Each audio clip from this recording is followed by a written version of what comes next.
My name is Bob. Though I'm still in my 20s, I've let out sighs so deep it felt like life's end might be near. If life had ranks, I'd say I'm currently living the very bottom of it. That's how low I was in life. Everyone has their low moments, right? But can you say that to a miserable man who got cheated on and dumped by his wife in their 5th year of marriage? I love my wife. I've known her since high school, including the time we dated. We've been together for over 10 years. She was beautiful, kind, although she could be sharp with her words at times. But she supported the weak me, and I loved her deeply, feeling truly happy. Every payday, I'd buy flowers for her on my way home. On that day, I planned to buy, though cliché, red roses. That's when I saw her, walking arm in arm with a man I didn't recognize. I was in shock. Why my wife? The direction they were heading led straight to the hotel district. I blanked out, and before I knew it, I was confronting my wife. And guess what she said to me? "Don't get in the way of my fun, you useless ATM." The coldness in her voice was piercing. She never really loved me. I was just a money machine to her, always buying her gifts. She saw me as nothing more than a tool. It was a huge shock to me. While I had to do alimony and divorce settlement and all that stuff, but it was too mentally hard on me, so I just abandoned everything. My wife divorced me and went off with a new guy, without any regrets. From there, my life spiraled downward. I stayed home, living an unhealthy life. Got fired from my job for not showing up. Couldn't pay the rent, and my parents, who were my guarantors, got notified. Seeing how broken I was, my parents decided to distract me by getting me a job at a small printing company they knew. And today's my first day. Of course, I'd sigh, right? Well, I knew I couldn't keep hiding away. It was not exactly the company I'd have chosen. And to return to my hometown under such circumstances. But it was my fault for leaving my previous job so recklessly. I had no choice but to accept it. "Excuse me, I'm starting work here today. My name's Bob." With a shift in my mindset, I entered the company. I'd been here once before, for an interview, since the CEO is a friend of my dad. The first floor is an office and a workshop, while the second deals with data management for the print materials. When I came before, it was a day off and only the CEO was around, but today there are a few office staff, which is comforting. Bob, right, the boss told me about you. Wait, Catherine, I blurted out in surprise. The office lady who came to show me around was a classmate of mine. We were close friends from elementary through middle school. "You startled me. It's been ages, Bob. You too. I had no idea you worked here." I was so shocked I forgot my manners for a moment and quickly cleared my throat. Seeing that, Catherine exclaimed, "Oh," and after a brief pause said, "Bob, the CEO is waiting for you. I'll show you in." "Thanks," I replied. While getting back to a professional demeanor, Catherine led me to the CEO's office.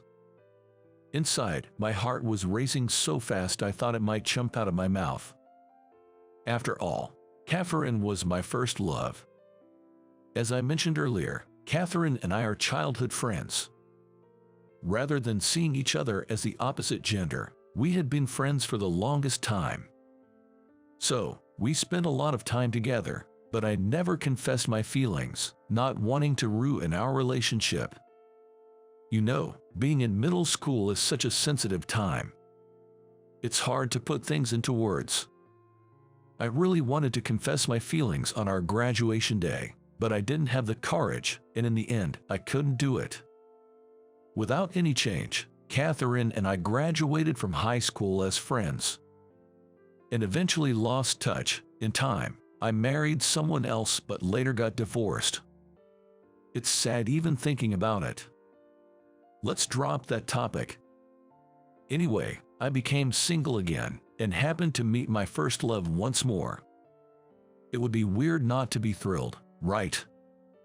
Catherine had always seemed mature even during our middle school days, but now she had completely blossomed into an attractive woman, especially in her office attire.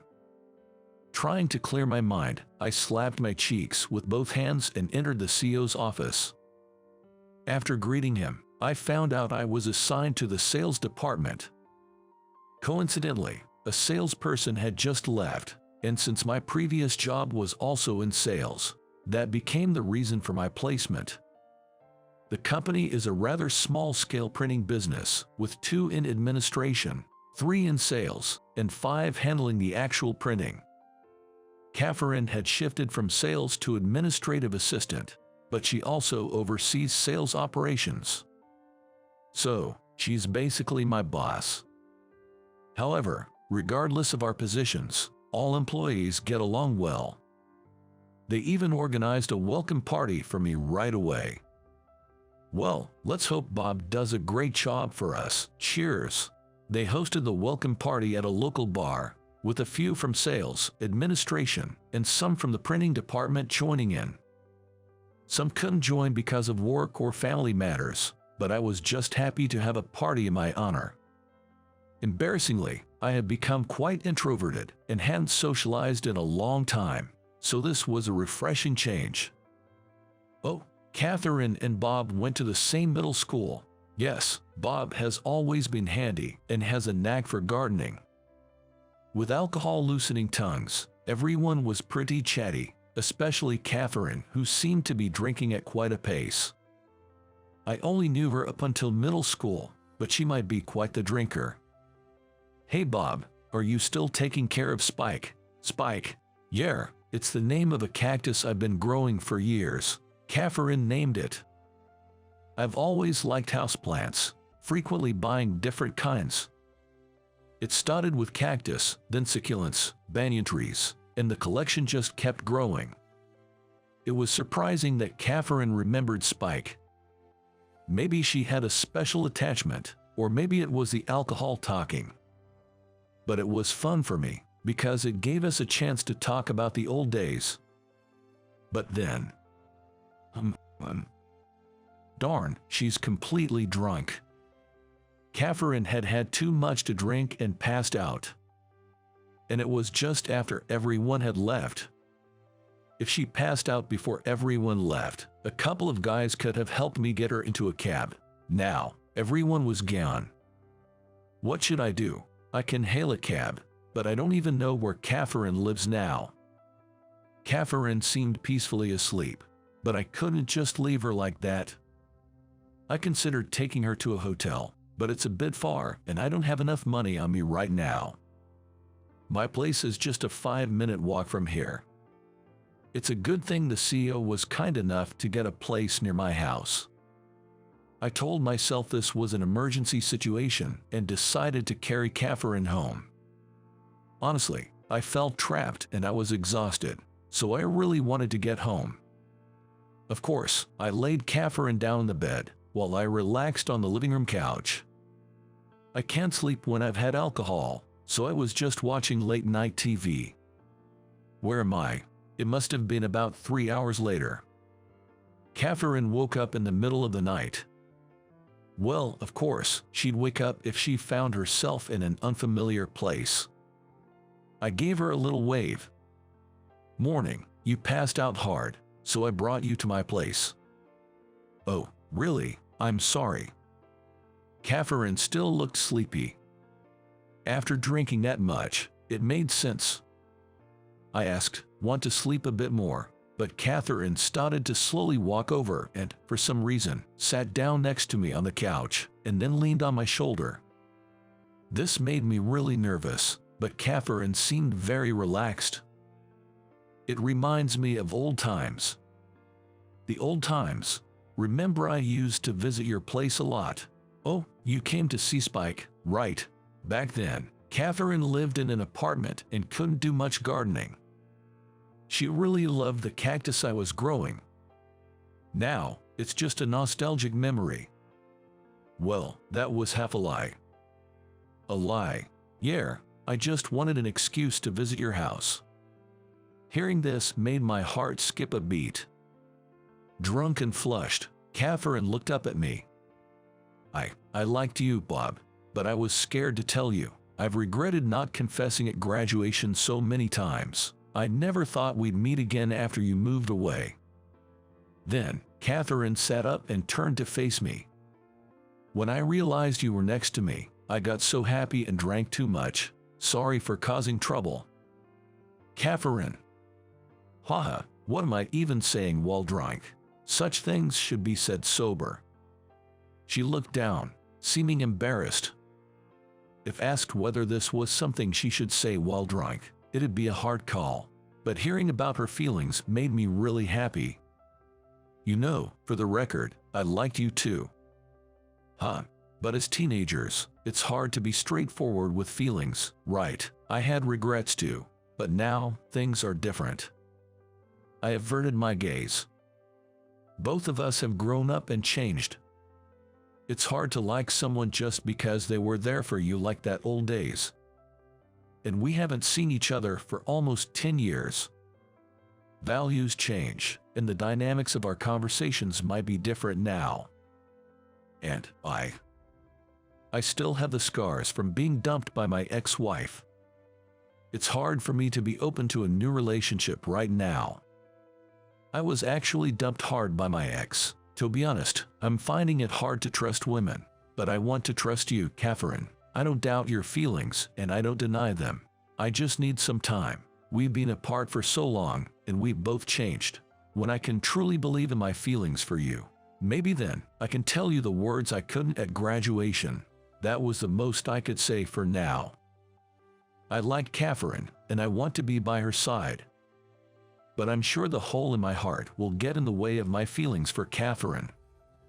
I still can't respond right away. It's pathetic, really. While I was thinking this, I'm happy. Catherine started to cry. I knew about it, Bob. I heard the CEO talking about how you were married. I know you're not the type to move on to another woman so soon. I'll wait, no matter how long, forever and ever. Because I've been waiting all this time. Catherine said that and cried like a child. She has been waiting for me all this time. With that thought, I teared up and quickly wiped away a tear. The next day, after all that crying, Catherine woke up past noon. Well, I slept in till around the same time. Good morning. Yeah, good morning. Want something to eat? Yeah. I'm hungry. Chatting like a married couple, Catherine started exploring my room, which she probably hadn't seen before. But since I just moved after my divorce, there's nothing particularly interesting. However, Catherine immediately exclaimed, "Oh, it's Spike." She noticed Spike, the cactus, by the window, and her eyes lit up. I've had Spike longer than I was with my ex-wife.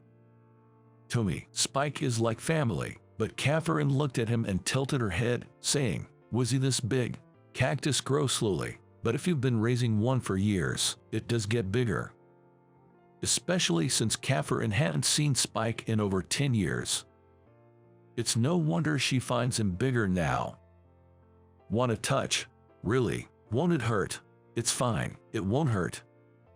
With that, Catherine gently touched Spike. I bet Spike never expected to see Catherine again. Even though she jokingly half-lied about it, Catherine really did care for Spike.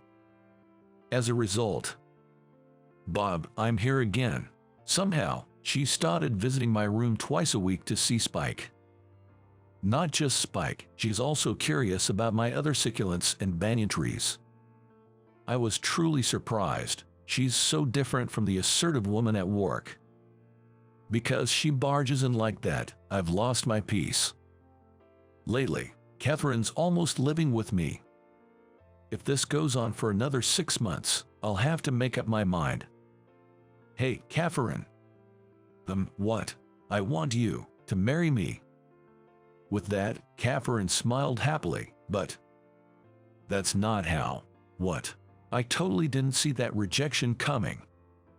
You promised to say the words you couldn't at our graduation. Remember, did you think back then that you wanted to marry me? Catherine said with a grin. She really knows everything. I really can't compete with her. I turned to face Catherine again. And then, I finally told her the words I couldn't say back then. I love you. How was that? Subscribing to the channel really motivates us to create more content.